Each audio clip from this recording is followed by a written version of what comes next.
네, 안녕하십니까. 4월 29일 키움증권에서 보내드린 두 남자시죠. 바로 시작하겠습니다. 이양입니다. 네, 안녕하십니까. 이승원입니다. 네, 어제에 이어서 이틀째죠. 네네. 물론 아직 장중 중이라서 결과가 나온 건 아니지만요. 외국인이 이틀째 썰렁한 매매를 보이고 있다 보니까 시장도 재미가 없습니다. 코스피 네. 특히 아침부터 큰 재미 없었고요. 코스닥도 크게 봐서 뭐 되는 것도 있겠지만 약간은 썰렁한 분위기가 이어지고 있는데요. 오늘 시장 지금까지 1시 딱 됐는데요. 지금까지 흐름 한번 짚어보고 넘어갈까요? 네, 일단 어제는 외국인들이 현물 쪽에서 매수가 있었음에도 불구하고 어제 이제 중국 시장 IPO 얘기 잠깐 전해드렸지 않습니까? 그거 얘기 이제 나오면서 중국 시장 밀렸고, 그리고 이제 그럼으로 인해서 오후장에 이제 그 종가 막판까지 이렇게 밀리는 그런 모습이 나타났습니다. 반면에 이제 국내 오늘 같은 경우는 현선물, 뭐 코스닥, 그 다음에 코스피, 그리고 선물 쪽에서도 다 이제 매도를 하면서 시장에 대한 흐름이 약세에 대한 쪽이 나타나고 있고요. 삼성전자에 대한 실적 발표를 글쎄요. 지금 뭐 차익 실현에 대한 기회로 삼는 건지 모르겠습니다만은 외국계 매도가 소폭 더 지금 많은 그런 상황으로 정리가 되고 있습니다. 삼성전자에 대한 조정과 함께 더불어서 시장이 이제 좀 조정이 나타나고 있다라고 보셔도 될 것 같은데, 오늘 전반적으로 뭐 롯데케미칼 실적 안 좋았지 않습니까? 네네. 실적 발표한 롯데케미칼이 5% 정도 조정을 하고 있고요. 그리고 또 반면에 또 SKC 같은 경우는 또 이렇게 그 4% 정도 상승하는 모습을 보여줘서 같은 화학 업종 내에서도 좀 차별화되는 그런 모습을 좀 보여주고 있다라고 보셔도 될 것 같습니다. 그리고 이제 코스닥 같은 경우도 뭐 사물 인터넷 기업들 오늘 그 시스코 커넥트라는 행사를 지금 진행이 되고 있는데요. 네. 시스코에서 이제 관련 이제 파트너들과 함께 더불어서 앞으로 시스코에서 바라보는 지금 사물 인터넷과 관련된 전략에 대한 쪽을 토론하는 IT 컨퍼런스인데, 네. 뭐 이것이 진행되고 있음에도 불구하고 뭐 사물 인터넷 관련주들 뭐 그렇게 강하지 못한 그런 모습을 보여주고 있습니다.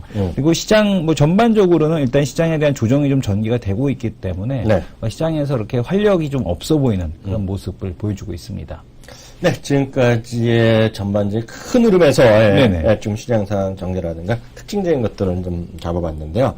그 특징주 몇 개 좀 잡으면서 시장 상황을 조금 더 이해법을 같이 교류하는 시간을 갖도록 하겠습니다. 저는 오늘 시장 시작할 때부터 약간은 속이 상했어요. 왜요? 그들의 행태를 보면서 네네. 짜증이 났습니다. 쉽게 네. 얘기해서. 어딜 제가 좀 안 좋게 얘기하냐면 포스코입니다. 아, 포스코요? 포스코랑 대우인터인데요. 일부 보도가 있었어요. 물론 포스코는 부인했습니다. 지금요. 확정된 바가 없다고요. 어떻게 네네. 사업 구조조를 할지에 대해서 확정된 바 없다는 것이 사실입니다. 지금 팩트예요. 그러니까 공시가 나왔기 때문에 이게 구체적으로 확정된 게 없다는 거 이제 나오는 대로 얘기하겠다는데요. 일부의 보도에 따르면 포스코가 대우인터넷을 이제 띄어갔고요. 분리해갖고 딴 데를 합병시키고 이런 얘기 뭐 여러 가지 또 소설 같은 얘기가 나오는데 오늘 일단 포스코는 뉴스 따르면 호재죠. 왜냐하면 그 목적 자체가 재무 개선을 위한 거거든요. 네. 그러니까 어찌됐건 포스코를 띄임으로 인해서 재무 개선이 된다는 것은 하나 상징적인 의미잖아요. 그러니까 이거 단기적인 뉴스 보면 플러스냐 마이너스면 플러스인 것은 맞고요. 어찌 보면 포스코는 반대 입장에서 보면 포스코 입장에서 머리 아픈 거 띄었다 했기 때문에 머리 아픈 놈이 됐잖아요. 네. 그러니까 그 논리적을 따져서 말고 그냥 개념적으로요. 그 이제 마이너스 거 따지는 건 이제 맞는데요. 전 길게 봐서는 생각이 좀 많이 다릅니다. 포스코는 제가 여러 번 말씀드렸다시피요. 또 이성훈 대표 개인적으로 얘기 많이 했지만 포스코가 이렇게 대우인턴을 인수하고 벌써 4, 5년 전이 더 됐나요? 네. 대우조선을 인수하려다가 막판에 그 어긋난 거 있잖아요. GS라요. 그때도 있었고 또 수많은 거 할 때마다 포스코가 뭐 인수한다. 어디 인수한다. 최근까지만 하더라도 어디 동부제철인가? 뭐 있잖아요. 어디 뭐 인수한다. 뭐 얘기 나오는 거. 이 모든 것들이 결국은 왜 그랬느냐. 고로산업의 독점 구조가 깨졌기 때문에 그렇다고 제가 여러 번 말씀드렸어요. 그 고로산업이 뭐냐. 결국 철강석으로 하면서 만드는 건데 현대제철이 들어오면서 독점적인 구조가 깨졌기 때문에 이제 다른 데서 먹거리를 찾아야 되잖아요. 그래서 자잘한 건 제가 하나도 모르겠지만 큰 거는 딱 하나 성공한 게 대우인터예요. 그걸 넘기겠다 했잖아요. 네. 저는 기존의 포스코 주주한테도 배신이고 대우인터넷의 기존 주주한테도 엄청난 배신 때렸다고 보고 있어요. 제 생각은 그래요. 제가 좀 나쁘게 얘기하는 거지만 저는 그렇게 생각하고 있어요. 그래서 저는 기본적으로 두 개 다 부정적으로 보고 있습니다. 보수적으로 보고 있고요. 그나마 대우인터는 우리 지금부터 열심히 한번 해보자. 네네. 포스코 눈치 보지만 할 수는 있겠죠. 그렇지만 포스코에 대해서는 아주 급실망입니다. 저는 그렇게 생각하지 않는 게, 네. 첫 번째는 일단은 뭐 KT 같은 경우도 KT 같은 경우도 지금 보게 되면 황 대표님 오고 나서 이제 지금 변화에 대한 시도가 나타나고 있지 네네. 않습니까? 지금 정준영 회장이 물러나고 나서 지금 이제 권호준 회장 체제로 이제 넘어가게 됐는데, 이 권호준 회장 체제에서 또 새로운 포스코를 준비하고 있다. 그러니까 지금 구 정권에 대한 인사와 관련된 사람들이 이제 모두 다 퇴진을 하면서 이제 새로운 이제 그 모습에 대한 쪽을 좀 보여주고 있어서, 뭐 KT에 대한 구조조정에 대한 이러한 KT 같은 경우는 오히려 사람에 대한 쪽을 택했다라면 포스코는 이제 사업 구조에 대한 재편을 좀 택했다라는 측면에서 좀 더 높은 점수를 좀 주고 싶다라는 말씀을 드리고 싶고요. 오히려 지금 뭐 대우인터에 대한 매각 얘기도 나오고 있습니다만 대우인터 진짜 그거를 과감하게 잘라내겠다라고 할 정도라면은 좀 그 의미 있는 그런 이제 결정이 아닌가라는 생각을 하고 있고, 또한 뭐 대우인터 같은 경우도 만약에 매각이 안 된다라면, 그러니까 5천억 정도에 대한 손절을 하겠다라고 했는데 만약에 또 안 된다라면이라는 또 이제 그 보관도 마련을 해놨거든요. 그래서 그 보도 내용에 대한 자료를 보게 되면 지금 뭐 포스코에서는 결정된 바 없다라는 것이 그것이 진행되지 않는다라는 얘기를 하는 건 아닙니다. 그렇죠. 아직까지 지금 확정된 건 아니지만 지금 뭐 그 개각의 그 구조조정에 대한 폭 정도는 뭐 그 조정에 대한 여지가 있겠습니다만은 어찌됐든 뭐 포스코에 대한 의지대로 그렇게 조정이 된다라면 상당히 좀 시너지 효과가 발생을 할 수 있지 않을까 이렇게 볼 수 있을 것 같고요. 그리고 이제 그 포스코 같은 경우도 다만 이제 좀 아쉬운 것은 새로운 먹거리에 대한 쪽을 이제 어떻게 찾느냐를 그 시장에 보여주느냐, 이게 좀 관건이 되지 않을까 이런 생각이 듭니다. 새로운 먹거리는 없죠. 네. 단초로 와서 새로운 먹거리 없어요. 네네. 왜냐하면 새로운 먹거리라는 것은 예를 들어서 이거죠. 우리나라에서 뺏긴 고로 사업을 어디선가 더 해야 되는데, 그래서 인도네시아도 하고, 브라질에서, 터키도 하고, 예. 브라질 하고, 등등등등 하는데, 그게 참 지난한 길이고요. 저는 딴 걸 물론 재무적으로 계산되기 때문에 호재입니다, 호재. 네네. 저는 교과서적으로 보면 맞는데, 저는 회장이 바뀌고, 뭐 다 좋다 이거예요. 다 좋아요, 다 좋은데, 딱 하나 말씀드리고 싶은 거는, 그 밑에서 대우 인터내셔널을 인수한다 그랬을 때 누가 결정을 했건 간에 좋다고 했던 애들 있잖아요. 네. 좋다고 얘기하고 엄청나게 그 안에서 했던 친구들 있죠. 다 책임져야 된다고 보고 있어요. 네, 그래서 저는 그게 나쁘다. 그래서 주가 자체도 전 기본적으로 흥미도 없지만 포스코에 대해서 하여튼 요번에 행태에 대해서는 물론 플러스냐 말해서 분명히 플러스입니다, 저거는. 네. 그 말대로만 하면 플러스죠. 이거 재무 개선을 한다니까, 특히 재무 개선을 한다는데 미국적 사고를 보면 자본주의 색깔로 보면 호재일 수 있어요. 호재일 수 있지만 대신에 성장성이라든가 사업 다각화는 뭐 한마디로 메롱됐다는 생각가 있습니다. 그래서 그건 뭐 장기적인 얘기니까요. 서로 입장이 많이 다르니까 그건 그렇게 넘어가도록 하겠고요. 롯데케미칼 얘기 좀 해보죠. 네. 롯데케미칼이 오늘 5% 빠지고 있습니다. 오늘 훅 빠지고 있는데요. 왜 되는 거죠? 똑같은 논리거든요. 반영된 거 아닙니까? 아니죠. 아닌가요? 똑같은 논리인데요. 네. 이게 삼성중공업이랑 똑같은 논리인데요. 네. 삼성중공업은 어저께 일단 반등을 시도했어요. 네네. 뭐 크게 재미가 없었는데요. 네. 롯데케미칼도 똑같습니다. 뭐냐면 두 개 다 컨센서스가 하향 조정되어 있던 차에 두 개 다 못 맞췄어요. 거기다가 삼성중공업은 그냥 5천원 때려 맞았잖아요. 아니, 예. 근데 롯데케미칼도 눈높이가 낮아져 있었거든요, 컨센서스. 네. 근데 그것도 못 맞췄어요. 근데 여기서부터 다릅니다. 여기서 달라요. 2분기 또 회복된다, 좋아진다 얘기들 하고 있는 애들 증권사가 있는데 똑같이 다 목표 주가 내렸어요. 그런데 2분기에도 그렇게 좋아질 모멘텀은 있다 없다 해서 없다는 애들이 좀 많습니다, 오늘. 그래서 회사 측은 뭐 기대한다 어쩐다 얘기하는데, 왜냐면 이거는 좀 복잡합니다. 이것은 공업화학은 또 싫어하신다 그랬잖아요. 네. 그러니까 글리켄 에티켈인데 알켄. 네. 아니 이게 예. 모노 에틸렌 글리콜. 근데 그게 2월부터 가격 떨어졌다는 거예요. 네, MEG 가격이 EG/MEG가 중요한데 왜냐하면 이제 이 롯데케미칼 같은 경우 EG, MEG 매출 쪽이 높거든요. 그래서 이제 이 가격이 또 중요한데 그게 가격이 떨어져서 쉽지 않다 이런 얘기가 나오고 있죠. 그래서 2월 2분기에도 조금 좋아지는데 네. 그 모멘텀은 발견하기 쉽지 않다는 얘기하고 있고요. 여기도 나왔지만 하여튼 여러 가지 최근에 어떤 미국발 어떤 제품 가격 뭐 이런 것들 있잖아요. 예, 그리고 뭐 금호석유 쪽 그건 이제 합성고무 시황에 대한 쪽을 좀 봐야 되지 않습니까? 이제 합성고무 시황에 대한 쪽도 이제 중국 쪽 자료를 보게 되면은 연내 좀 가격 회복은 쉽지 않을 것 같다, 탄력이 쉽지 않다라는 얘기가 나오고 있습니다. 그래서 지금 보게 되면 이제 보통 금호석유 같은 경우가 탄력적으로 이렇게 올라가는 경우가 많은데 아직까지 그 시장에서 들리는 얘기는 합성고무 시황에 대한 쪽도 좀 쉽지 않은 상황이다, 이런 얘기까지도 좀 전해지고 있는 상황입니다. 네. 특징 또 몇 개 해보겠습니다. 호텔신라 얘기 좀 해보겠는데요.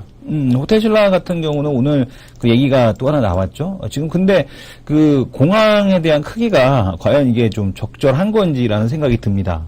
지금 보게 되면 호텔신라 같은 경우가 8천. 캄보디아 면세점이 그렇게 크게 의미 있을까요? 그건 제가 또 약간 또 조금 아니까. 네. 조금 얄팍한 지식으로. 얇잖아요. 제가 지식이 네네네. 얇잖아요. 호텔신라는 작년 말부터 한번 보도가 어느 본데서 단독 보도가 나갔는데요. 그 당시에 공신지 뭔지 부인한 적이 있어요. 시내 면세, 해외 시내 면세점 얘기 나왔어요. 네네. 이제 부인했었는데 이번에 처음에 확정된 게 나간 거예요. 캄보디아가요. 캄보디아 가보셨어요? 아니요, 못 가봤습니다. 저는 캄보디아 안 가봤는데요. 네. 캄보디아 간다 그러는 사람 다들 앙코르와트 가잖아요. 네. 그래서 이번에 앙코르와트 지역에 갈 거란 얘기를 하고 있는데요. 규모 형편없이 작죠. 형편없이 작아요. 네. 그거 맞죠. 말씀하시고. 창의공항 매출이 연 8천억 정도 예상합니다. 창의공항이요. 창의공항 있잖아요. 네. 싱가포르. 이번에 따다른 거. 네. 여기는 500억밖에 안 됩니다. 500억. 음. 근데 이건 있어요. 마진율은 시내 면세점이라는 게 워낙 클 수밖에 없어요. 왜냐면 갖다 바치는 게 많습니다. 공항에 있으면 쉽게 이거죠. 자리값이 비싸잖아요. 네. 그래서 호텔신라나 롯데가 시내 면세점을 가려는 겁니다. 지금요. 롯데는 제가 알기로 해외에서 몇 군데 나간 게 있거든요. 네. 그래서 지금 보시면 제주도에 가시면 제주도에 오늘 공항 면세점을 포기했잖아요. 2개 다. 네. 아시죠? 네네. 그러니까 하나 갔다 갔잖아요. 왜 그러냐면 시내 면세점이 큰 게 있거든요. 근데 거긴 작아요. 호텔신라에 제주도 면세점, 공항 면세점 가보시겠지만 거기는 그냥 쉽게 얘기해서 그냥 약간 큰 미니스탑이죠. 그래서 지금 규모가 작습니다. 그래서 큰 거를 하면 바깥에서 만들면 일단 영업이익률이 높아집니다. 그래서 이거는 첫 번째라고 보고 있고요. 제가 알기에는 호텔신라가 여러 개의 글로벌 체인과 같이 시내 면세점을 나가려고 해요. 근데 어떤 분들 시내 면세점 뭐냐 그러면 시내 면세점이 훨씬 더 규모를 크게 만들 수 있다는 장점이 있어요. 우리나라 같이 면세점이 공항이 큰 데가 별로 없어요. 그래서 우리나라가 1위잖아요. 2위가 어디야, 두바이고. 네. 그래서 그건 차이가 별로 안 나는데 그래서 영업이익이 높기 때문에 이거는 하나뿐만 아니라 앞으로 많이 나갈 계획이 있을 거다. 저는 이제 그렇게 알고 있는데 하여튼 그걸 떠나서 이거는 이거 갖고 매수하 이거는 아니죠. 이거 갖고 호재는 호재지만 이거 갖고 갑자기 10만 원 가겠어요? 그건 아니고요. 장기적인 호재의 관점에서 이해하시면 된다라고 저는 생각을 하고 있고요. 단기적인 요거 갖고 올라간다 이런 거는 별로 아닌 것 같습니다. 또 특징주 있어요? 예, 오늘 그 외에는 이제 개별적인 기업. 개별주 몇 가지 좀 체크해보죠. 보게 되면은 컴투스, 게임빌 오전에 이제 계속해서 최근에 이제 강세였던 그런 게임주들이죠. 컴투스 게임빌 계속 강세 지속이 되고 있고요. 그다음에 인공눈물 관련돼서 이제 삼천당 제약. 어제 이제 황사 뉴스로 잠깐 봤었는데 보셨습니까? 황사 뉴스. 네. 거의 지금 앞이 안 보일 정도, 신장 위구르 지역에서 발생한 황사가 거의 대낮임에도 불구하고 거의 진짜 깜깜한 그런 모습을 보여줄 정도의 황사였는데, 아직까지 베이징에 도착하진 않았다고 합니다. 근데 이제 앞으로 인공눈물이라는 것은 지금 이제 대기 오염에 의해서 지금 많이 이제 미세먼지에 대한 것 때문에 앞으로 이제 사용량이 계속 늘어날 수밖에 없는 이제 그런 제품이다라고 보셔야 될 것 같습니다. 그래서 DHP 코리아를 보유하고 있는 삼천당 제약에 대한 쪽에서 흐름이 좀 더 이제 양호하게. DHP 코리아 또 대주주가 삼천당이요? 네, 그러니까 DHP 코리아를 스펙으로 상장을 시켰습니다. 그래서 삼천당이 그 스펙 상장을 통해서 300억 정도의 현금을 보유하고 있는 거죠. 그래서 이 삼천당 제약이 지금 인공눈물 관련된 매출에 대한 쪽이 따라 붙으면서 이제 좀 올라가고 있다라고 보시면 될 것 같고요. 그리고 이제 오늘 또 나노신소재가 또 강세죠. 나노신소재 참 어려운 주식 중에 하나인 것 같아요. 자기가 지난번에 한 달 전인가 얘기했었던 거잖아. 예, 맞습니다. 나노신소재가 다시 한번 고점 수준까지 올라왔는데 지금 보게 되면은 전고 좀 돌파를 기대해 볼 수 있을 만한 형태에 대한 모습을 좀 만들고 있다. 오늘 재료에 대한 쪽 오늘 보고서도 또 있었죠. 지금 보게 되면은 얘기 나오면서 한번 또 올라가는 모습을 보여주고 있고요. 그 외에 보게 되면 동우가 특이하게 또 강세에 대한 쪽 나타나고 있습니다. 왜 아침 7시에 월드컵을 한다 그래도 기어올라. 예, 이상한 하여튼 뭐 올라가니까 뭐 올라가나 보다 하는 그런 상황인 거고요. 그다음에 지금 보게 되면 이제 포스코 그룹에서 이제 관련주들에 대한 흐름들이 엇갈리고 있습니다. 네. 포스코가 이제 7개 사업군으로 이제 그 산업 섹터를 이제 분할을 해갖고 각 그 영역마다 리딩 컴퍼니를 만들겠다 뭐 이런 얘기를 하고 있거든요. 근데 이제 지금 보게 되면은 포스코 엠텍 같은 경우는 거의 하한가 수준의 조정이 나타나고 있고요. 그러니까 이게 리딩 컴퍼니가 되지 않을 가능성이 높다라는 이제 그런 얘기 그런 그 이유 때문인 것 같고요. 또 반면에 포스코 캠텍 같은 경우는 주가가 또 오르고 있습니다. 오늘 거의 뭐 장중 한때 뭐 11%대까지 올랐다가 지금 3%대 그 상승으로 지금 마감이 그 진행이 되고 있는데 그만큼 이 포스코의 구조조정에 대한 그 기대감 이런 것들이 시장에 좀 반영이 되고 있다라고 보셔야 될 것 같습니다. 네, 저도 특징 2개 보겠습니다. 네. 크로셜텍이 딱 뉴스만 보니까 이거더라고요. 그 지문인식 뭐 이런 거잖아요. 네네. 근데 중국에 6인가 7위 업체한테 뭐 계약을 맺었대요. 네. 6인가 7위. 아이 그 우리가 못 들어본대요. 네네. 근데 6인가 7위 그러면 뉴스 보면 나올 거예요. 네네. 예상은 대표. 그래서 그거 계약 맺은 거조차도 얘네들 이런 친구들한테는 호재다. 그러면서 이게 뭐야? 해외하고 중국이랑 그랬잖아요. 우리 네네. 전전 이코노미스트 내일 나오잖아요. 네네. 전전 이코노미스트 맨날 얘기하다시피 좀 먼 건 아니지만 지금이라도 중국이랑 뭐라도 사업이라도 같이 할 수 있으면 악재다 호재다. 그게 오늘 그래서 아침부터 특이하게 호가가 세더라고요. 네네. 아침 플러스 3, 4에서 쭉 올라갔거든요 지금요. 네. 그래서 저도 몰랐어요 재료. 그랬더니 그게 오늘 재료가 있었고요. 그 한 주식은 있는데 그건 제가 레포트 바라보기 시간에 제가 설명을 해드리도록 하겠습니다. 제가 관심 주고요. 하나 더 하고 싶은 게 있는데요. 네, 하나 더 하시죠. 하나 있는데 이거는 아침에 확 급락했다가요. 네. 빨간 뭐라 그래 양봉으로 아래 꼬리 단 건데 저는 이 주식을 태어나서 한 번도 좋게 얘기한 적이 없어요. 근데 오늘 아침에는 방송에서 차마 말을 안 했어요. 욕 먹을까봐. 근데 뭔데? 아침에 저보러 키우면서 하라 그랬으면 이거는 사도 된다라고 얘기했을 거예요. 이건 뭐 논리적인 게 하나도 아닌데 저는 한 번도 좋게 안 했던 주식이 있어요. 예, 이게 증거 없는데 100% 아니야? 근데 뭐냐면 이거 있는 사실만 얘기하면 JYP 엔터 있잖아요. JYP 엔터? 네, 아침에 저도 얘기. 이게 100%야?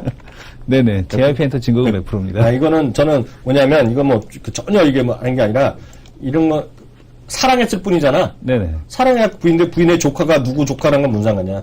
부인이 이제 족한 거죠. 그게 때문에 주가가 뭐 아침에 많이 빠진다? 그거는 난 아닌 것 같아. 하여튼 그래서 했는데 이건 증거 100%니까요. 노코멘트로 넘어가도록 뭐 하겠고요. 어쨌든 간에 키스트 최근에 말씀하실 때 이 연예인 섹터들 지금 그 엔터테인먼트 업종에 대한 흐름이 그 5월달 행사에 대한 쪽에 대한 그 부담감 이런 것들은 좀 존재하고 있다라고 보셔야 될 것 같고 반대적으로 또 반대급부가 한쪽에서 이렇게 또 피해를 보는 쪽이 있다라면 좀 말씀드리기는 좀 송구스럽지만 지난번에도 말씀을 드렸듯이 반대급부로 이제 게임주가 또 이제 많이 이렇게 그 수확량도 취소가 되고 많은 이제 외부 활동들이 취소가 되지 않았습니까? 그래서 반대급부적으로 좀 수혜를 얻고 있다라고 보셔야 될 것 같습니다. 네, 여기까지 하겠고요. 여기까지면 다 거의 대충 됐죠? 네, 맞습니다. 저도 뭐 얘기할 건 다 했고요. 바로 레포트 바라보기 코너 넘어가겠습니다.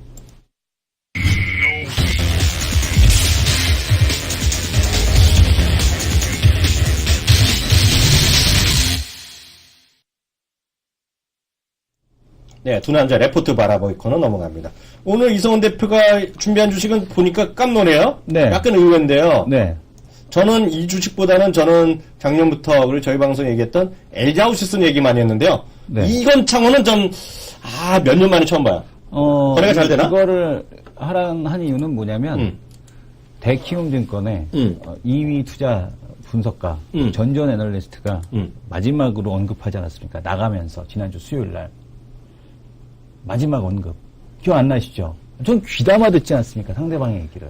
항상 진심으로 존경을 하면서 귀담아 듣고 그런 종목이 뭐가 있을까? 이렇게 찾으면서 고객들을 위해서 이렇게 노력을 하는데 왜 노력을 안 하시고 늘 이렇게 보던 종목만 자꾸 이건창을 분명히 얘기했다고? 이건창을 얘기하진 않았죠. 그 많은데 전전 에코노미스트는 종목을 얘기하지 않았습니다.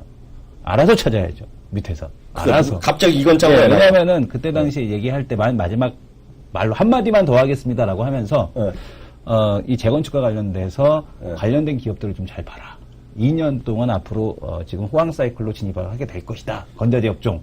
그런 쪽이 좀 밸류에이션이 낮기 때문에 좋다라는 얘기를 했었죠. 기억나시죠? 그건 들어봤는데, 예, 그건 기억나. 솔직히 기억나는데, 네. 난 그래서 그때 많이 올랐다고 내가 그러지 않았어?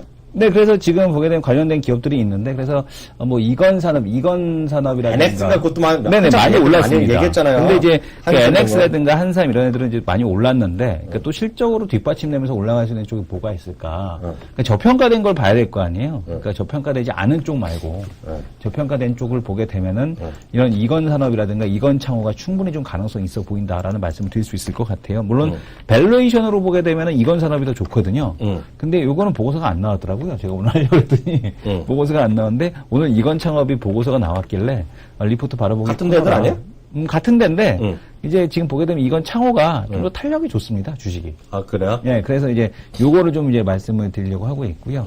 올해 그 1분기 매출액이 약 340억. 그러니까 지금 뭐 그 이건창호에 대한 그 보고서인데 쪽 보고서인데 뭐 그 목표가는 없어요. 그러니까 얘네들도 목표가는 산출을 못하지만 뭐 나를 레이티드, 그러니까 그냥 한번 탐방 한번 갔다 왔다는 얘기죠. 그냥 쓱 해서 이제 탐방 한번 갔다 왔다는 얘기니까, 그러니까 뭐 관심은 없었는데 다른 이제 애들이 가자고 하니까 뭐 그 펀드 매니저들이 야 좀 이건창호 한번 갔다 와 볼래? 한번 해갖고 이렇게 쓱 가갖고 이제 같이 한번 갔다 왔겠죠. 쓱 해서 가서 이제 질문 몇 가지 던지고 그랬다는 건데 보고서 보게 되면은.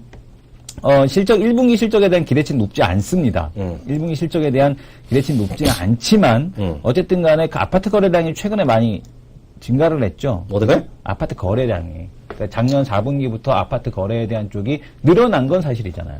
그래서. 그렇다고 치고. 예, 예. 그래서 주택 경기 회복에 대한 쪽을 보고 있고, 이 수직 증축에 대한 쪽이 본격화되게 되면, 이 창호수에 대한 쪽이 늘 수밖에 없다라는 겁니다. 근데 재미있는 건 다른 얘기들은 모르겠는데, 지금 보게 되면은, 지금 이건창호가 미국 최고급 단열유리 시장 점유율 80%를 기록하는 카디널사로부터 고기능 단열유리를 독점 공급 계약을 받아서 체결을 하고 있는데, 공급을 하고 있는데, 이 시스템 창호를 만드는 기술이 제가 듣기로는 지금 보게 되면 알루미늄 시스템 창호, 이게 아무나 만드는 게 아니라고 그러더라고요. 지금 보게 되면 단열유리도 지금 독점 공급을 받아서 만들고 있는데 이 시스템 창호가 의외 저는 뭐 개나 소나 그냥 대충 이렇게 프레임 짜갖고 만들면 되는 거 아니야? 이렇게 생각을 했었거든요. 근데 그게 아니라 그 탐방 다녀오신 분 얘기로는 이 시스템 창호가 의외로 진입 장벽이 있더라 이런 얘기들을 합니다. 그래서 이게 진입 장벽이 있구나라는 생각을 그때 하게 됐고요. 그래서 지금 보게 되면은 시장 점유율 80%를 차지하는 이 카드널사로부터 단열유리를 독점 공급 받아서 알루미늄 시스템 창호를 만들고 있고 시장 점유율을 높이고 있다라는 점. 그리고 지금 건자재 업체 평균이 PER 15배거든요. 15배? 네. 근데 지금 얘는 9.9배 초반밖에 안 됩니다. 그래서 저평가돼 있고 이건산업은 더 저평가돼 있고. 근데 이건산업은 좀 이렇게 노인의 종목 같이 천천히 올라요. 뭔 소리야? 아직금 또. 이건산업은 더 낮아요. PER 6배밖에 안 되는데. 아, 그래요? 예, 이건산업은 PER 6배밖에 안 되고, 이건창호는 9배밖에 안 됩니다. 그래서 요쪽이 좀 더 추가 상승에 대한 여력이 좀 있지 않겠느냐라는 관점, 이런 관점에서 오늘 NH투자증권 보고서를 한번 말씀을 드려봤습니다. 9배예요? 9배? 네네. 왜 그러십니까? 저는 네. 솔직히 네네. 수직 증축은 관심이 없어요. 네네. 왜냐하면 수직 증축 많이 한다는데 네. 전 주위에서 본 적이 없어요. 아니, 기대감은 많이 있겠죠. 왜냐하면은 이제 사용 가치 전지현의 이코노미스트께서 이런 얘기를 하지 않습니까? 사용 가치가 높은 곳에서부터 수직 증축에 대한 수요가 발생하게 될 것입니다. 쉽게 얘기하면 이거 아닙니까? 쉽게 얘기하면 네. 대치동 음마 아파트랑 그 앞에 네. 그 총실홍실인가 그런데 음마는 수직 증축으로 가면 안 되죠. 거긴 망하죠. 그러면. 아니면 그 네. 저기 총실홍실 음마는 재개발 있고요. 가능해요. 네. 저기 그 둔촌동에 주공 아파트 낮은 것들이 있어요. 네. 근데 그쪽을 수직 증축을 하겠다는 건 아니고요. 네. 수직 증축에 대한 요구가 나타난 이유는 뭐냐면 분당 때문에 그렇습니다. 분당이 쉽지가 않거든요. 재개발이. 그래서 이 분당 쪽에서부터 수직 증축에 대한 요구가 나왔고 그거에 대한 재개발이 안 되는 지역에 대한 대안으로서 수직 증축 요구가 있었거든요. 그 제가 부동산은 네. 솔직히 몰라요. 네네. 근데 제가 왜 그러냐면 뒷살려는 게 아니에요. 마지막 얘기 내가 들었어요. 저는 LG하우스가 14배거든요. 지금. 절대 저도 부동산 옹호론자는 아닙니다. LG하우스는 전 보는 네네. 주식인데 14배인데 네. 9배면 싸긴 싼데 네네. 저는 괜히 뒷사는 게 아니니까 오해하지 네네. 마세요. 네네. 그 시청자 오해하지 마세요. 이건 산업은 왜 이렇게 쌌어? 왜 워낙 낮았어 그럼 PR이? 이게 뭔가 이유가 있는 거 아니야? 그냥 성장성이 없다 그런 거 아니야? 지금 2년째 계속 오르고 있습니다. 지금 5,000원에서 17,500원까지 올랐으니까. 그럼 할만 오르고. 계속 오르고 있습니다. 싼 거로 치고. 예, 예. 근데 거래가 잘 안 되겠네, 그럼. 그렇지는 않고요. 거래가 뭐 이건산업 같은 경우는 한 10만 주 정도 내외? 그리고 뭐 이건창호 같은 경우는 최근 들어서 거래가 붙었어요. 아, 그래요? 예, 이건창호 같은 경우는 최근에 그럼 이제 저희만 100만 주 소개하는 이상. 거니까? 네네. 어느 증권? NH 농협이요. NH 농협증권 앞으로 대한민국 1등. 1등 뒷번호. 규모로 보면 1위. 예. 규모로. 네. 내실이나 이런 거 못하면 키움증권이 무조건 1위죠. 네. 규모는 1위 증권사인데요. 그쪽에서 얘기하니까 뭐라고 제가 토를 달리는 리는 없겠지만 수직증축? 1년째 듣던 얘기. 처음 듣는 얘기 아니야. 이제 시작이 되지 않습니까? 1년 때 듣던 얘기라니까. 그래서 약간 그런데 여하튼 뭐 싸다는 거 LG하우스 대비 싸다는 건 제가 인정. 네네. 인정이었고요. 저는요. 이거 할까 말까 내가 엄청 고민했는데요. 네. 뭔가 그런 거 있잖아요. 들켰다? 들켰다는 느낌 아세요? 누가 이거를 혼자 꽁하고 있는 주식인데 들켰다 이런 느낌. 이거를 이제 방송에서 얘기하시다 보니까 이제 누가 또 받아 쓴 게 아닌가. 제가 네. 이거는 딱 한 번 얘기했어요. 두 번 얘기했죠. 이제 저희 딱 한 종목이라는 팟캐스트를 통해서 딱 한 번 2주 전에 얘기하고 지난주에 한번 에이스에 대한 리뷰했고 내일 녹음할 때도 제가 리뷰를 할 생각이었어요.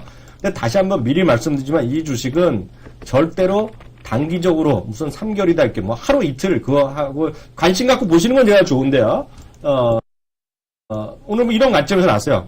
말씀드릴게요. 한국투자증권에서 나온 레포트고요. 레포트 바로 올려드리겠습니다. 필라코리아입니다. 필라코리아. 코드번호 081660. 인데요. 이 제목은요. 미국 사업 호조와 히든밸류 재점검. 목표주가 10만원 유지인데요. 좀 까는 소리부터 하겠습니다. 이게 거래가 잘 안 됩니다. 네. 거래가 잘 안 되는 거예요. 그리고 이게 주식이 쉽게 해서 비탄력적입니다.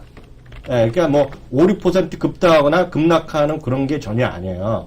그런 거 자주 나와요. 근데 그런 게 아니에요. 지금 이런 게 아니고요. 네. 시가총액은 8,700억이네요. 네네. 시가총액 8,700억이고요.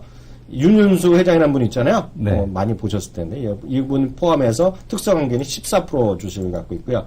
템플러턴이라든가 뭐 이런 등등해서 또 13%를 또 갖고 있고요. 미래세트 지분을 갖고 있었는데 지금은 어떻게 됐는지 팔았나 뭐 어쨌든지 제가 모르겠는데요. 미국 사업 호조와 히든밸류 재점검이라는 레포트를 써놨는데요. 여기 보시면 처음에 보시면 첫 번째 두 번째를 보시면 로열티라든가 아쿠시네트라는 게 있습니다. 아쿠시네트. 이게 이제 보면 그 지분법 이익으로 여태까지 지분이 한 20몇 프로까지 이제 올라가는 건데요. 갖고 있는데요. 얘네가 엄청난 브랜드를 갖고 있는 거예요. 골프와 관련된 그 브랜드들을 많이 갖고 있죠. 얘네들 뭐냐 풋조이라고 신발도 갖고 있고요. 타이틀리스트 갖고 골프, 골프공도 갖고 있고 뭐 이런 등등등을 갖고 있는 건데요. 필라 브랜드의 글로벌 확장. 두 번째 들어가면요. 사세가 확장 중이다. 히든밸류는 뭐냐면 미국, 유럽, 그래서 한국, 중국으로까지 모멘텀 들어간다는 얘기고요. 아쿠시네트의 시간이 지날수록 구체화될 전망이다. 밑에 세 번째 밸류입니다. 그래서 하는 것인데요. 쉽게 말씀드리면 이 자료의 결론 뭐 다 자세히 나왔지만 이 자료의 결론을 보면은요. 우리가 많이 아는 나이키 있죠. 나이키, 네. 아디다스, 퓨마, 스케쳐 이런 것들 세계 글로벌 탑 7 브랜드라는 게 있어요. 네. 얘네들의 스포츠 의류들의 2014년 PR 기준에 보면 PR이 23배. 필라코리아는 단지 11배. 11배예요. 그러니까 이것만 봐도 약간 싸다는 얘기하고 있고요. 여기는 뭐 인정할 수밖에 없네요. 얘는 아쿠시네트가 가치가 지금 전혀 반영이 안 됐다고 얘기하고 있어요. 있는데요. 이거는 많이 보시면 혹시 이 관심 있으시면 딱 한 종목 지난주 거랑 지지난주 거 들어보시면 되겠는데요. 저는 필라코리아를 거의 한 두세 달 전부터 관심을 갖고 있었어요. 네. 그래서 제가 이성훈 대표한테도 말을 한 적이 없어요. 말을 안 했었잖아요. 제가 네네. 2주 전에 처음 얘기 한번 해봤는데요. 제가 보는 필라코리아를 관심 있는 건 정말 이건 저는 뭐 장기적인 생각을 갖고 있고요. 이건 뭐 오늘 올라갈지 지금 얼마예요? 이게 얼마예요 지금? 오늘 조금 이건 레포트 때문에 올라가겠죠? 87,800원인데 저는 10만원? 이건 뭐 관심도 없어요. 10만원 이런 얘기하면 저는 이거 아닌 것 같고요. 이거 아닌 것 같고 제가 말씀드린 건 여기 레포트가 안 나와 있는데요. 저는 중국 때문에 이걸 보고 있어요. 중국 때문에요. 여기 보시면 우리나라 보시면 여기 아주머님들이요. 여자분들이나 보면 집에서 오전에 TV 홈쇼핑 보시거나요. 주말에 홈쇼핑 보시면요. 필라코리아 하면 쉽게 얘기해서 빤스랑 브라 만든 줄 알아. 그렇죠. 예, 다들 그렇게 생각하세요. 예, 그래서 속옷만 주로들 홈쇼핑에서 방송하고 뭐 이러니까요. 근데 저희가 보는 필레아 코리아의 관점이 이거죠. 결국 골프 시장을 좀 보고 있는데요. 골프 시장이요. 대한민국 전체 인구가 4,500만 정도 되잖아요. 네. 그죠? 골프 인구라는 게 몇 명 되는지 아세요? 이것도 뭐 들쑥날쑥한데요. 골프 인구 우리나라가 보통 470만 정도 칩니다. 근데 보면 저기 전 골프존 같은 데 있잖아요. 골프존에 아이들은 그보다 더 많아요. 근데 그 뭐 잘못됐다가 어찌됐건 간에 470만 정도 쓰거든. 470만. 그러면 우리나라 뭐 좀 많게 친 느낌은 저는 드는데요. 인구 100명당 10명이 지금 골프를 치는 거예요. 골프화 안에 있는 거 하고 있고요. 그게 연간 쓰는 돈이 23조 정도 됩니다. 우리나라가.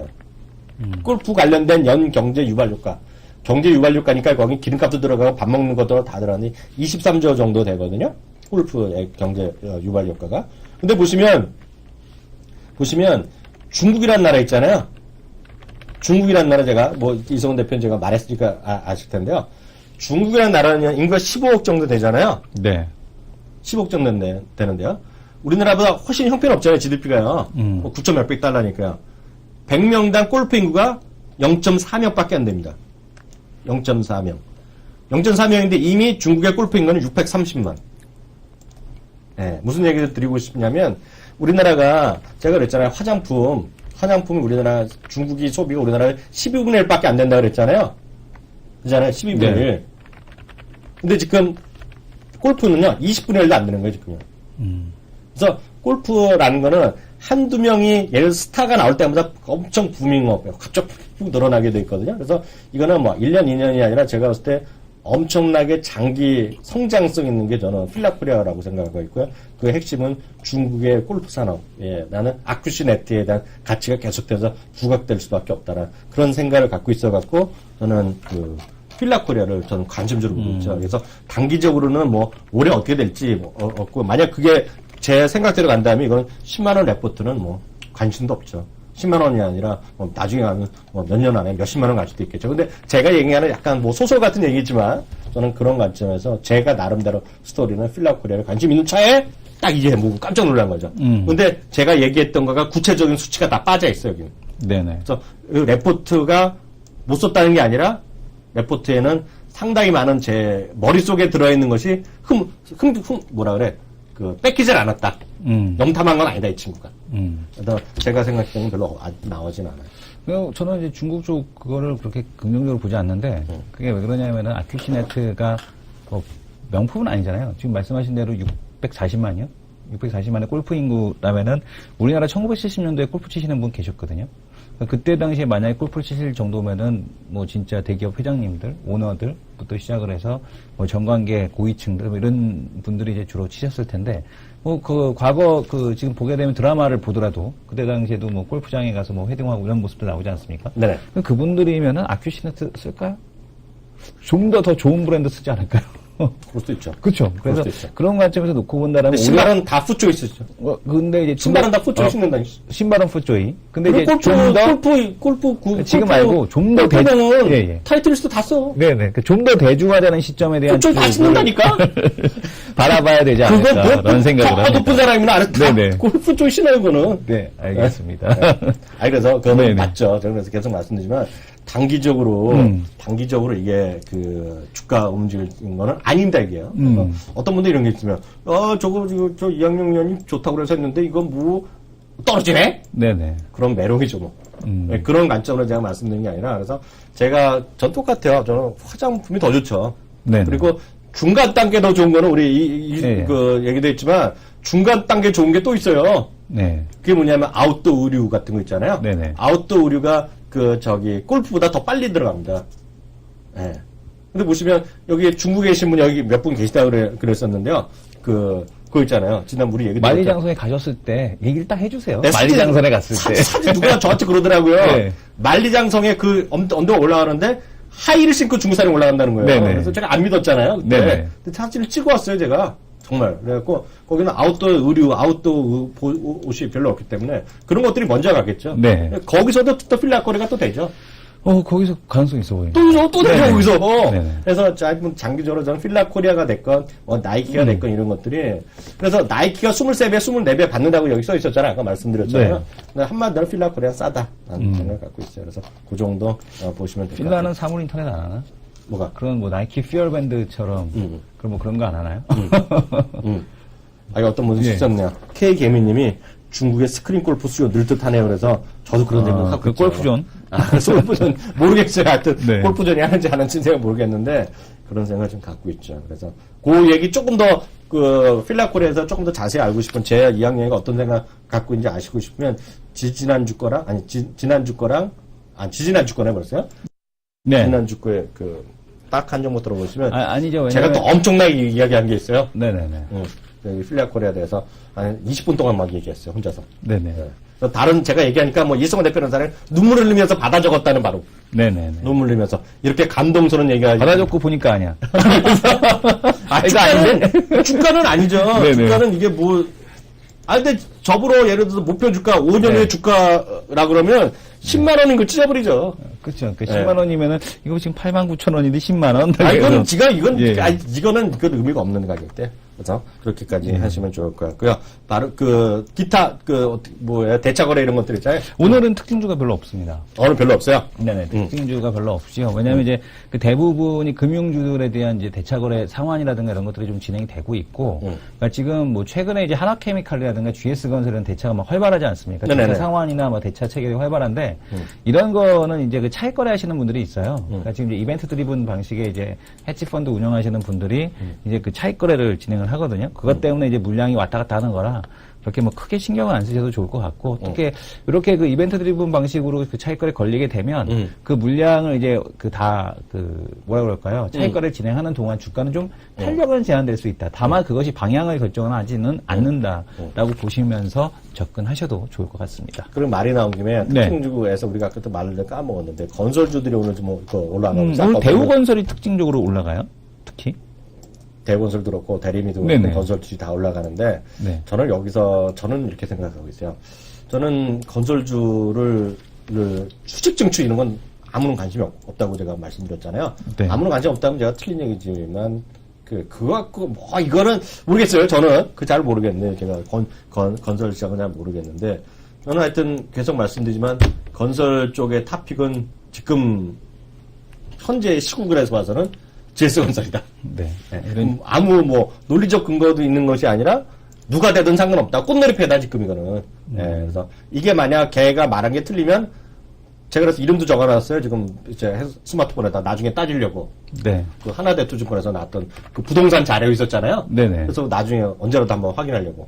아니면 이거 항의하려고 전화해서. 이런 제기랄이네요. 왜요?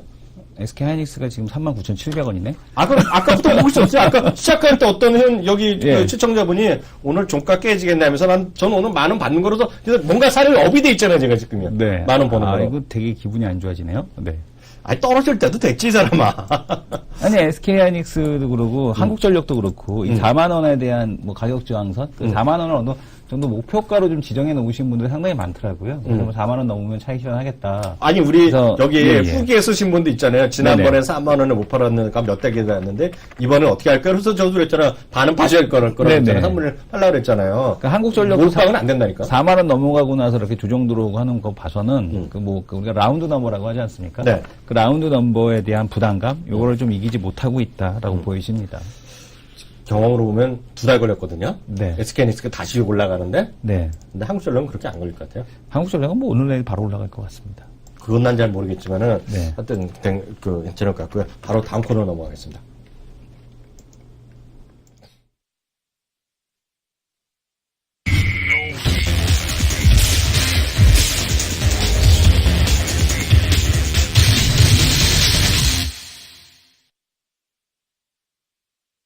토크 배틀 시간입니다. 참, 오늘은 베스트 전문가는 코너는 없다는 거? 왜 없죠? 베스트 전문가가 없나? 베스트 전문가보다는 이승원 대표랑 얘기하는 게 더 즐겁다는 이 시청자분들 여러 가지. 왜 없지? 그건 저는 모르겠어요. 예, 예. 아니, 어저께 우리 얘기 들었잖아요. 그래서 말일날 근처에는요, 하루 정도 더 쉬는 거로요. 네네. 그렇게 알고 있고요. 오늘 저거 해보죠. 제일모직 얘기 좀 해보죠. 제일모직이요? OLED 발광 핵심 재료 있잖아요. 그 뭐야? 예. 인간 그린호스트?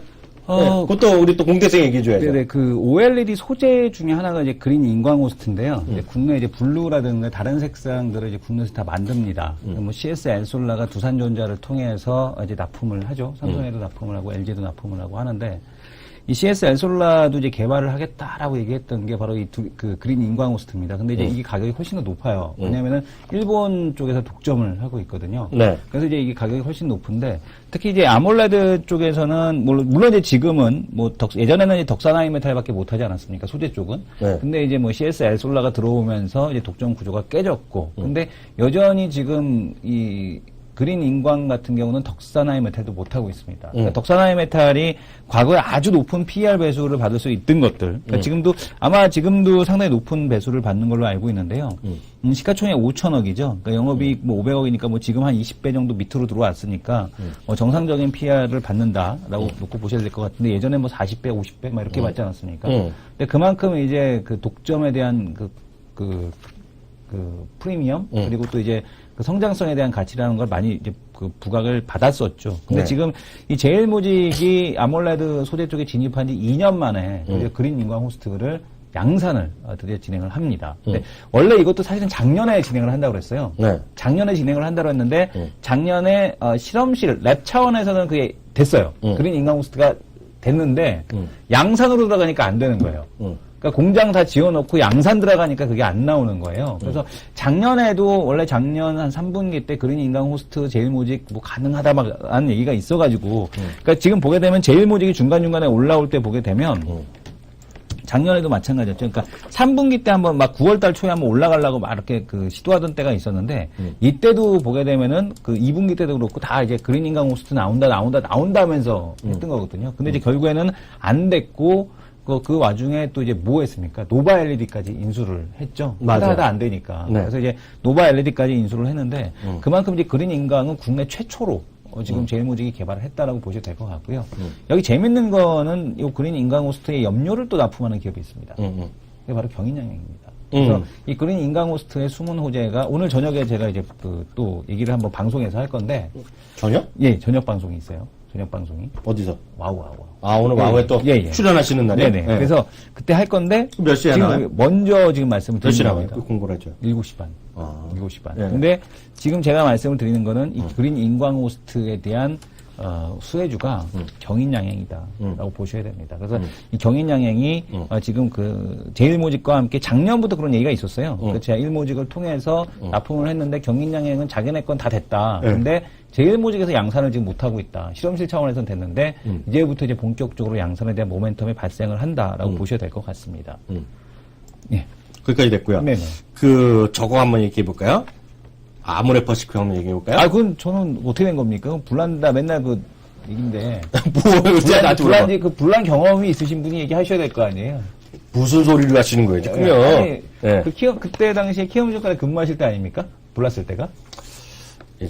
예전 전임 대통령께서 네. 툭하면 하셨던 거 있잖아. 내가 다 해봐서 아는데. 내가 다 해봐서 아는데. 그게 대한민국 0.01%도 안 되죠. 예. 불나봤어요, 집에? 모 대통령은 안 해본 게 없고. 불나봤어요? 네. 아니, 저는, 어렸을 때 나봤습니다. 조그만 거? 예, 커튼 태워 먹었어요. 그런 거 아니고. 네. 저는 진짜 불이 나봤잖아요. 네네. 근데 근데 갑자기 그 얘기 나왔죠? 지금 아모레퍼시픽도 공장에 화재가 지금 어제 대형으로 발생했고. 그러니까. 사람 안 다쳤잖아요. 현대중공업도 지금 발생을 했었거든요. 화재가 지난주에. 예, 네. 지난주에 화재 발생이 있었습니다. 그래서 최근에 이렇게 화재 발생하는데 주가가 현대중공업은 아직까지 바닥권인데. 근데 농담이 아니라요. 네. 현대중공업 이거 저점이네, 저점. 예, 20만 원 깨졌으니까 아모레도 여기서 더 올라갈 수 있을까요? 20만 원. 네. 오늘 연중 최저인데요? 네네. 큰일 났네, 이거요. 전저점 깼네요. 네. 전수 깨졌네. 저 잡혀가는 거 아니에요? 왜 이제 너무 뭐라 그랬다고? 네네. 구속시켜야 될 것 같습니다. 너무 뭐라 그래서. 아니, 제가 어저께인가? 네. 이건 저는 전 중립적이고 갖고 있잖아요. 선거나 이런 거에 대해서. 근데, 어우, 저는 깜짝 놀랐네요, 지금 보니까요. 이거 저점이네, 정말요. 네. 20만원, 19만 7천 원인데요. 박원순을 이기고요. 네. 박원순 그리고 그 차기 대선 후보 1등으로 갔더라고요. 오, 아, 설문조사 어제 봤어요. 네네. 어저께 혹시 뉴스 보시면 계시면 확인해 주세요. 저는 이제 뉴스를 내부 자세한 건 안 보는데 제목 쏙쏙 보거든요. 설문조사에서 어디선가 했는데 설문조사에서 차기 대선 후보 1등으로 했어요, 지금요. 네네. 차기 대선 후보 1등에 뭐 서울시장도 지금은 거의 1등 한다는 거 아니에요, 지금요? 지금 느낌으로 보면? 제가 어저께 봤거든요. 네. 안 나와요, 그런 거? 제가 본 것 같은데. 근데 어찌되면 저는 하여튼 선거 있잖아요, 선거. 네네. 선거 끝나고 서울시장 될지 안 될지 모르겠지만 서울시장 그때까지는 여전히 뭐 재미없다는 생각을 여전히 갖고 있어요.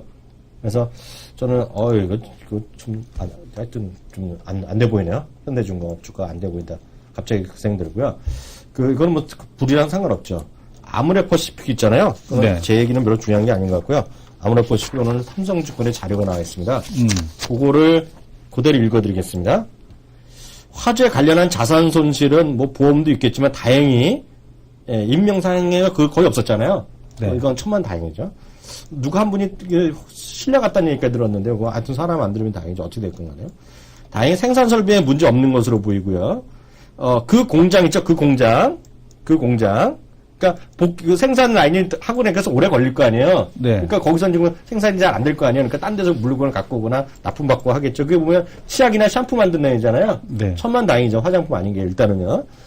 단기 생산성 저하에 따른 생활용품 부분 수익성 위축이 나타날 수 있다. 그죠?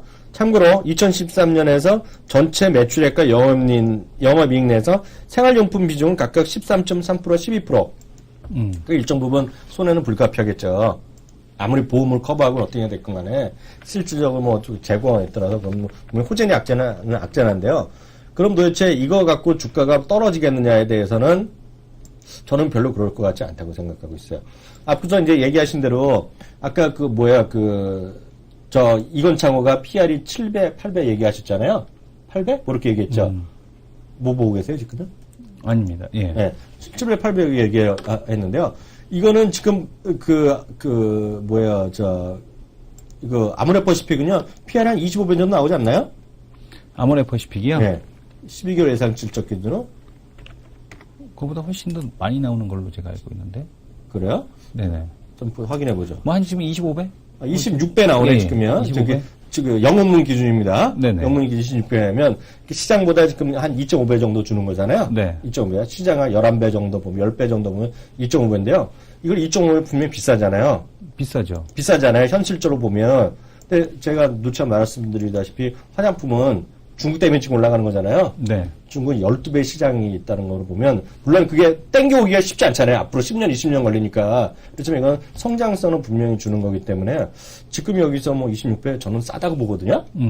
왜냐하면 최소한 12배가 아니라도 최소한 12배는 뭐 15년 걸려서 가지만, 저보러 이걸 딱 평가하라고 그러면, 저는 뭐 12배가 아니라 5배 정도는 줘도 된다. 5배 정도. 5배란 게 지금의 마켓을 12배까지 우리가 땡겨서 평가할 수는 없지만 지금의 중국 시장 곱하기 5개에서 갖고 와서 평가하면 이거는 지금 딱 보면 5분의 1을 보면 5배밖에 안 되거든요. 단순하게 계산하면 저는 제가 이건 저보러 평가라면 그걸 현실적인 있건 없건 간에 뭐 2배 간다고 보죠, 저는. 이거 제 나름대로의 계산법이니까 이건 뭐 근거도 없는 거예요. 그래서 저는 그래서 이건 싸다고 보는데 그런 관점에서 지금 이거 예를 들어 치약이랑 샴푸 물론 샴푸가 요새 또 잘 팔린다는 얘기 들었어요? 네, 샴푸. 중국 사람들이 샴푸를 또 미친 듯이 사간대요, 그거를. 그 얘기 들었어요? 그 얘기는 듣긴 했는데, 네. 저는 뭐 국내 샴푸가 잘 안 맞으니까 잘 모르겠습니다. 바디샵 제품을 써서. 여하튼 중국 사람이 샴푸를 해줘갖고 네. 악영향이 있겠지만 그것 때문에 주가 떨어질 이유는 네. 개인적으로 별로 없다고 보고 있어요. 그래서 아모레퍼시픽은 여전히 좀 매수 의견 갖고 있고요. 말이 나온 김에 코스맥스 있잖아요. 네. 그것도 뭐 여전히 싸다는 생각 갖고 있죠. 코스맥스 최근에 주가 흐름이 좀 상장되고 나서 그건 뭐 한 달밖에 안 되게 됐잖아. 부진하네요. 네. 그거는 분석도 안 되는 거지, 그거는. 인터파크 INT도 계속 박스권 왔다 갔다. 그리고 매물들 다 소화해야지. 그리고 인터파크 INT도 다시 한번 이렇게 쭉 보게 되면 그 시장 뭐 모멘텀 주식들 조정받는 거에 비해서는 매우 조용하게. 그것도 지금 밸류에이션으로 보면 되게 비싸지 않습니까? 그럼에도 불구하고 꾸준한 기관에 대한 매수세가 나타나고 있는 게 가장 큰 특징입니다. 노무라 얘기 좀 해보죠. 중국의 네. 성장률 7%도 안 된다는 얘기 나오는 거 약간 뜨끔하던데. 이거는 근데 제가 보기에는 그래요. 그러니까 뭐냐면 중국에 대한 어떤 경기 부양책에 대한 촉구? 뭐 이런 성향이 좀 강한 보고서가 아닌가라고 생각이 드는데 지금 노무라 증권에서 중국의 2분기 경제 성장률이 7%를 밑돌 수도 있다. 그리고 뭐 심지어는 내년에는 뭐 이 상황으로 가면 5.5%가 나온다. 뭐 이런 얘기를 하고 있는데 그거는 이제 좀 그 중국에 대한 이해가 좀 부족한 그런 얘기가 아닌가라는 생각이 들고 있고요. 뭐 철도 수송량 그래서 오죽하면 리커창 총리도 뭐 철도 리커창 인덱스라는 걸 따로 만들어서 보지 않습니까? 철도 수송량, 전기 사용량 뭐 이런 것들을 지표를 해갖고 보고 있는데 때려 죽여도 일단 7% 이상은 맞춘다라고 보고 있고요. 그리고 그 전두환 이코노미스트가 계속 강조하는 게 그런 거 아닙니까? 그러니까 중국 같은 경우는 만약에 밑으로 떨어지게 되면 뭐 소규모 부양책이 다시 나올 것이다. 근데 지금 시장에서는 뭐 적극적인 부양에 대한 기조는 아니고요. 계속해서 소비로 이제 전환해 나가기 위한 소비형 국가로 전환해 나가기 위한 과정에서 공급에 대한 과잉을 줄여나가는 그런 과정 그리고 구조조정을 해나가는 과정이기 때문에 이제 계속해서 시장에서 부담감으로는 작용하겠죠. 그러나 핑퐁이 계속 된다라고 보셔야 됩니다. 그러니까 만약에 조금 과열된다 싶으면은 바로 또 구조조정 시작을 하고 좀 더 강도를 강하게 가고 조금 처진다 싶으면은 약간의 소규모 부양책에 대한 쪽이 좀 나오는 이런 형태라 과도한 중국 시장에 대한 지금 모멘텀에 대한 기대도 지금 보게 되면은 바람직하지 않겠고요. 또한 중국 시장에 대한 우려를 또 과도하게 가져가는 것 역시도 바람직하지 않다. 그래서 중국 시장에 대한 모멘텀이 없기 때문에 지금 뭐 산업재 섹터들 막 이렇게 내리고 롯데케미칼에 대해서도 2분기에 대해서도 뭐 탄력이 없네 있네라는 얘기 나오는 것도 이런 것들을 좀 그 기존 베이스에 깔고 있다라고 보셔야 될 것 같습니다. 그래서 시장에서 이 산업재 섹터에 대한 쪽 움직임, 그러니까 보게 되면 5월 달에, 그러니까 지금 보게 되면 조정이 들어와서, 만약에 이렇게 가격 조정이 좀 더 들어오면은, 얘기하는 진짜 이런 대형주에 대한 플레이, 이런 게 아주 매력적으로 펼쳐질 수 있는 구간이 올 수는 있겠지만, 그것이 뭐 계속해서 모멘텀을 갖고 과거 2007년도처럼 올라가기에는 한계가 있어 보이는 중국 시장에서의 산업재, 영역에 대한 수요다. 이렇게 보셔야 될 것 같습니다. 하나만 더 여쭤보겠습니다. 네. 요즘 ELS가 관련돼서 현대중공업도 그런 얘기도 있던데요. 네네. ELS 때문에 좀 주가 좀 움직임이 있다는 거. 그런 것들은 좀 이해하기가 좀 쉽지 않고. 그러니까 ELS 이제 넉인 가격이 있지 않습니까? 네네. 그러니까 넉인이라는 게 이게 우리가 이제 ELS 상품을 가입하실 때 뭐 상품 가입해서 뭐 위아래 변동폭이 40% 안쪽이면은 뭐 그대로 돈을 주는데 이자를 주는데 만약 그걸 한 번이라도 벗어나게 되면 뭐 그거를 주지 않는다. 뭐 이런 조건이 있지 않습니까? 뭐 시가 평가로 전환이 된다. 뭐 심지어 뭐 STX를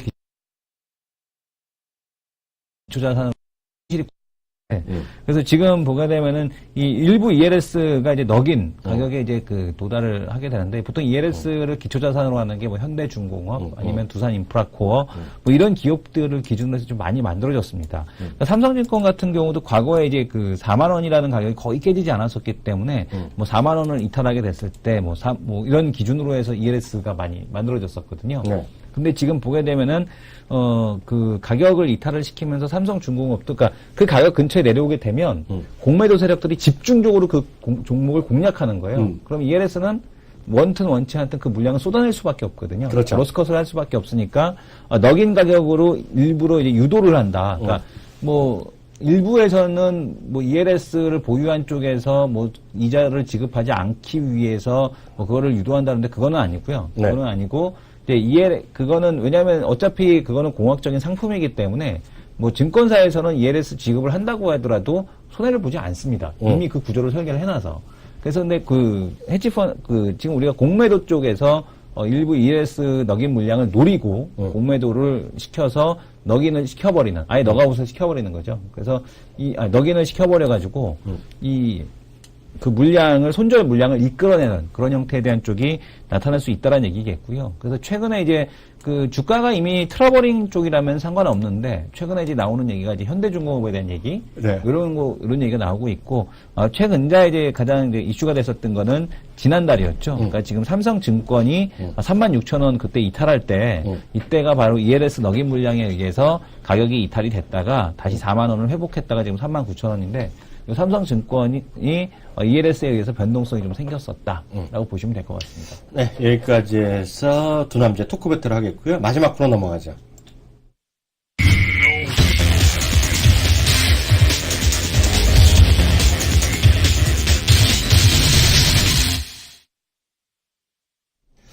네, 그 두 남자 해로 코너인데요. 이승원 대표. 네. 이거는 불법이야. 왜 불법이죠? 저는 어저께요. 네. 감독원에 신고하려고 그랬어요. 왜요? 이런 개 XX 같은 새끼들이 있는지. 어저께 종가에 툭 밀어버린 거 봤어요? 예, 봤습니다. 정말 훅 밀렸던데요. 그거는 시세 조작하는 거 아니야? 아, 근데 그거하고 상관없이, 네. 그 어저께 만긴 날도 아니잖아. 네, 만긴 날도 아닌데, 그것과 상관없이, 그 준엄한 법 있는데. 한국가에. 0.2포인트, 0. 몇 포인트 차로 제가 이기고 있었습니다. 아니, 막판에 내 거는 올라갈 수 있는 분위기였지. 네네. 근데 막판에 이렇게 훅 내리는 거는, 그거는, 네네. 시세 조작인데, 저거? 아, 시세 조작인가요? 정말 이게 증거 네네. 없어졌지. 난 정말 그거, 그 시설도 어수선한데, 그렇게 네네. 분명히 나쁜 놈이 있다는 거고, 저거? 누가 한번 밀어버린 거 아니야, 저게? 나쁜 놈은 어느 업종이든 다 있습니다. 이거는 정말, 네. 고이 모셔서 큰 집 보내드린 걸로. 우리가 얘기하는 의사, 변호사에도 다 사기꾼이 있지 않습니까? 아유, 우리가 몰라. 보통 얘기하는. 몰라. 하여튼 어저께 이런 애들은 정말, 이거는 앞으로 주식 투자를 대한민국에서 영원히 못하게 하든지. 네네. 아니면 큰 집에 한 30년 보내야 돼? 30년. 30년 정도 보내갖고, 이거는 시장은 아주 왜곡시키는 거잖아요. 네. 그렇게들 생각 안 하세요, 이거? 가만히 있으면 난, 음. 이거 정말 청와대에 신고하려고 그래요. 이거 정말 나쁜 놈들인 할 마음이. 이거 어이가 없어갖고요. 1964.96, 1965 갑니다, 그냥. 1965에. 응. 먼저 하세요. 저는 뭐 오늘 업 볼까요? 업이요? 네네. 에이, 젠장. 나는 로이간, 로. 그럼 저희 로고 할까요? 저 로 할래. 거기 안 넘어가. 어저께 훅 했는데 안 넘어가시네? 안 넘어가. 예. 로 하겠고요. 네. 시장이 삼성전자가 너무 내려. 현대차도 팔해. 네. KT도 팔해. KT엔지도 팔하고, 현대글로비스. 내가 보는 건 다 팔해. 그래서 기분도 안 좋아. 그래서 오늘 로우 가겠습니다. 삼성전자 좀 많이 내리지 않았나요? 그래도 상관없어. 삼성전자도 실적도 잘 나왔는데, 뭐 종가에는 이제 매수 좀 들어오지 않을까, 라는 생각을 합니다. 네, 그래서 오늘 여기까지 하겠고요. 오늘 시간이 다 돼갖고요. 그 게시판에 올려주신 분들의 후기라든가 이런 것들, AS는 저희가 내일 또 질문하시면, 뭐 건설도 있고 몇 거 계시더라고요. 네. 그 저희가 내일 우리가 방송 준비하면서 확인해서 중국 얘기하시는 분들 계시고요. 뭐 중국 관광객이라는 얘기 있는데요. 그런 것도 저희가 모아서 내일 같이 드리도록 하겠습니다. 그리고 마지막 다시 한번 말씀드려 저희 보시는 분들이요. 딱한 종목 보시는 분들, 두 남자 쇼 하시는 분들, 그리고 딱쇼라고 또 새로 생긴 것들이 있고 그런데 거기서 다들 가서 구독하기 하시면요. 제일 먼저 저희가 업데이트 바로바로 소식 전해드릴 수 있으니까 꼭 좀 해주시면 고맙겠습니다. 감사합니다.